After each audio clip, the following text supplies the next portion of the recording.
The Marvel Cinematic Universe is one of the most popular franchises in the world today. Fans everywhere clamor to learn what Marvel Studios will produce next. Confidence in its movies is so high that Marvel announces its upcoming slate in flashy presentations. You would never know it from those star-studded events, but many movie ideas never make it past the earliest stages of development. In fact, it's a minor miracle when all the pieces come together and a Hollywood movie actually unspools on the big screen. Despite Marvel Studios' undeniable success though, not every Marvel title has seen the light of day. Marvel's characters are owned by several studios who have all wanted to capitalize on them. Yet, on more than one occasion, audience disinterest, creative issues, or other challenges have led to plans being scrapped. That leaves quite a few movies that could have been. In this video, we're discussing some of the most interesting Marvel movies that got cancelled.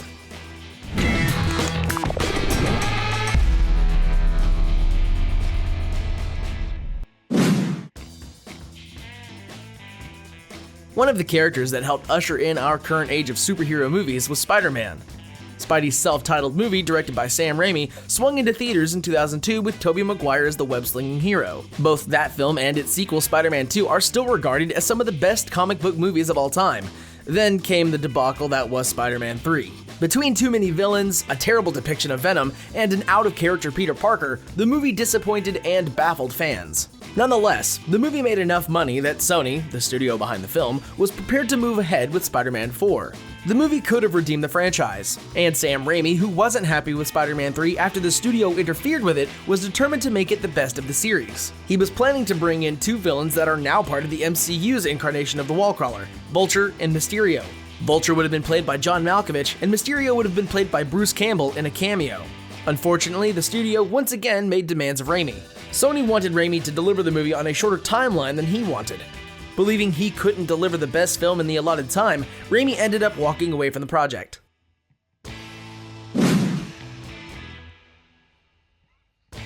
Instead of continuing the Tobey Maguire starring Spider-Man series without Raimi, Sony decided to reboot the character instead.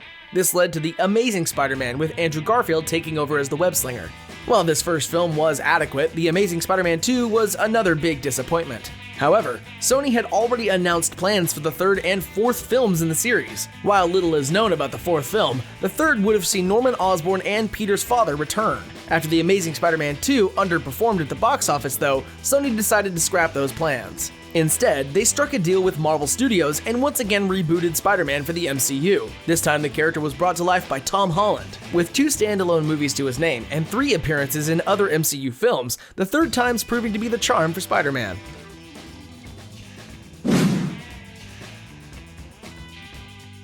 Before things went sideways in The Amazing Spider-Man 3, Sony was planning another spin-off from the franchise. The numerous villains featured in The Amazing Spider-Man 2 were meant to set up a Sinister Six movie. The lineup for the villainous team-up was said to include characters like Rhino, Vulture, and Dr. Octopus, and Green Goblin would have been the team's leader. The film went the way of The Amazing Spider-Man 3 and 4. Fortunately, all hope isn't lost. The MCU seems to be setting up its own version of the Sinister Six. Spider-Man Homecoming featured Vulture and Mac Gargan, the man who becomes Scorpion. Meanwhile, the upcoming Spider-Man Far From Home features Mysterio and possibly Sandman. Each of these characters has been a member of the Sinister Six in comics. So while we didn't get a Sinister Six standalone movie from Sony, we could still see the team in the MCU.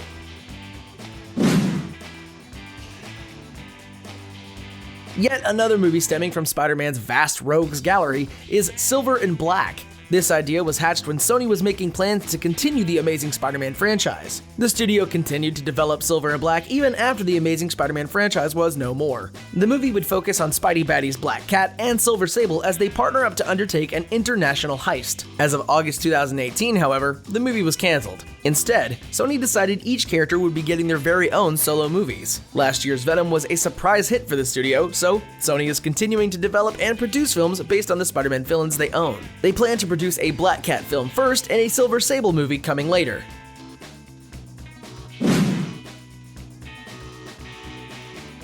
The X-Men were another franchise that helped kick off the current superhero movie boom. X-Men from 2000 and X2, X-Men United from 2003 are still high watermarks for the history of superhero films. Yet much like the original Spider-Man series, the third movie, X-Men The Last Stand, tanked the series. Fox decided to keep the X-Men going by stepping away from big team-up movies and focusing on individual characters. First up was X-Men Origins Wolverine. Even though the film was critically panned, Fox still pursued another Origins movie. This one was about Magneto. X-Men Origins Magneto was supposed to tell the character's tragic backstory as a child imprisoned in Auschwitz. The project never gained much traction. Instead, the studio produced a new round of X-Men movies, including First Class and Days of Future Past. Those films featured large parts of a younger Magneto story, making a standalone movie unnecessary.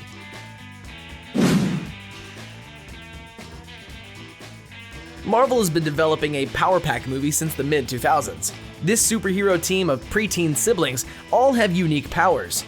And while they're lesser known, the MCU has had success with characters that aren't household names before. However, development on the team seems to have stalled with no new updates since September of 2017. Marvel Studios head Kevin Feige has said that there's still interest in bringing the Power Pack into the MCU. He also noted that he believes the Ant-Man franchise is already fulfilling the family-friendly niche that the Power Pack would target. In other words, the studio doesn't seem to feel any urgency about getting the Power Pack movie made. Yet, the film would likely be the family-friendliest entry in the MCU. After the success of DC's Shazam, maybe the studio will reconsider its plans.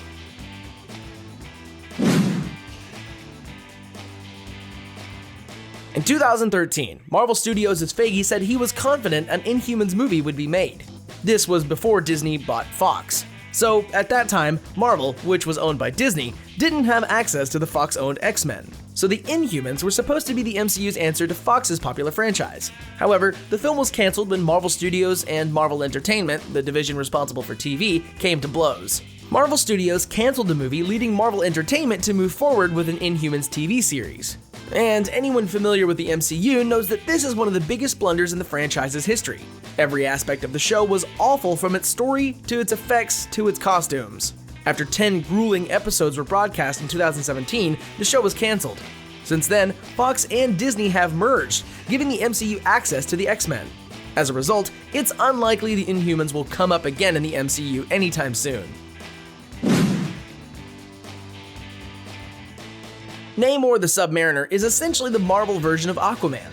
Fans have hoped to see the character on the big screen for years. Despite Marvel's apparent interest in bringing the character into the MCU, there are complications that are hard to overcome. Before the MCU was the success it is today, Marvel sold the rights to Namor to Universal. While at one point it was reported that the rights reverted back to Marvel, studio head Kevin Feige has indicated things are more complicated. The rights issue may prevent Namor from appearing in a solo movie, but it's possible that he could show up in another MCU movie. Rumors have swirled that the character would be introduced in Black Panther 2. Only time will tell if the rumors are true.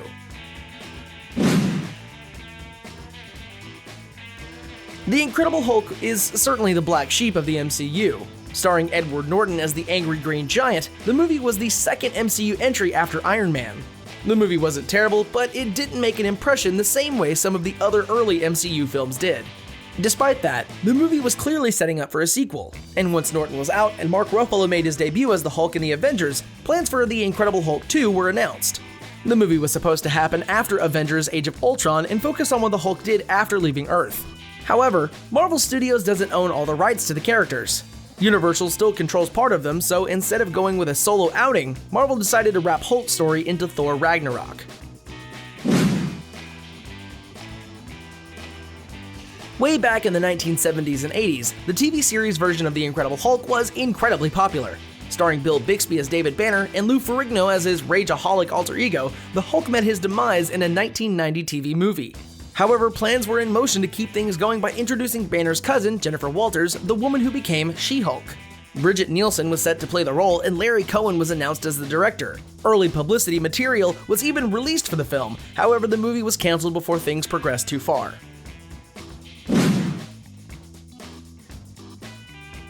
Ant-Man is one of the more lighthearted entries in the MCU, and it's easy to understand why that might be the best approach for a character whose most well-known superpower is shrinking. So when Marvel decided it was going to create a solo Ant-Man film, they found a director whose quirky style matched the character, Edgar Wright. Wright is responsible for wry and hilarious films like Shaun of the Dead and Scott Pilgrim vs. the World. While Wright's take on the movie would no doubt have been fun and unique, he and Marvel couldn't get on the same page. After numerous script rewrites, Wright left the film. The movie finally found its director in Peyton Reed, and Edgar Wright made the fantastic Baby Driver instead. Still, we can't help wondering what would have been if Wright was able to follow through on his vision of the character. The Blade franchise was another early superhero success story. The first 2 films of the series were immensely popular, but things broke down with Blade Trinity. Studio interferences led to the plot of the movie being altered in order to service possible spin-offs. Fans were underwhelmed, and so was star Wesley Snipes, preventing a 4th movie from moving forward. Snipes' take on the half-vampire, half-human character is still beloved, and fans would be thrilled if his character was revived in the MCU. Snipes has reportedly been in talks with Marvel about the possibility, so we may see Blade in some capacity in one of the MCU's next phases.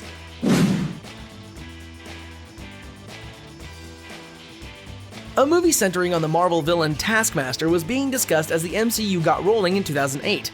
Joe Carnahan, director of the A-Team, was attached and development was full steam ahead. Taskmaster boasts photographic reflexes which enabled him to mimic the fighting style of anyone who came at him. The film's plot would have followed the villain after his defeat at the hands of the superhero Moon Knight. Fans of these niche characters would love to see them in a movie of their own, but the project seems to have stalled out.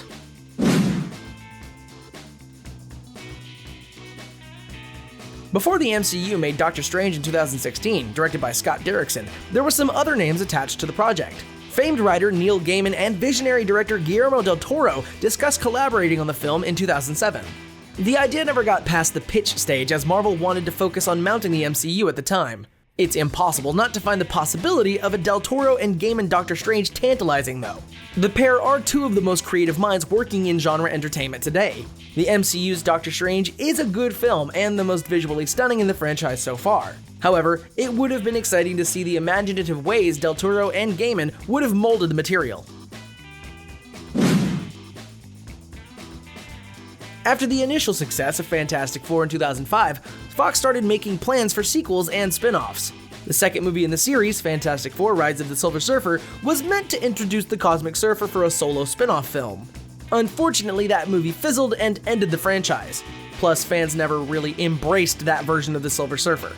However, now that Disney owns Fox and the rights to the character, another spin on the Silver Surfer could join the MCU. Adam McKay, the director of The Big Short, revealed he discussed helming a Silver Surfer project with Marvel Studios. It's possible that between Marvel Studios and McKay, the movie may actually see the light of day this time. Which of the Marvel movies we talked about do you wish got made? Share your take in the comments. If you enjoyed this video, please subscribe to The Binger so we can let you know about our latest videos. Thanks for watching.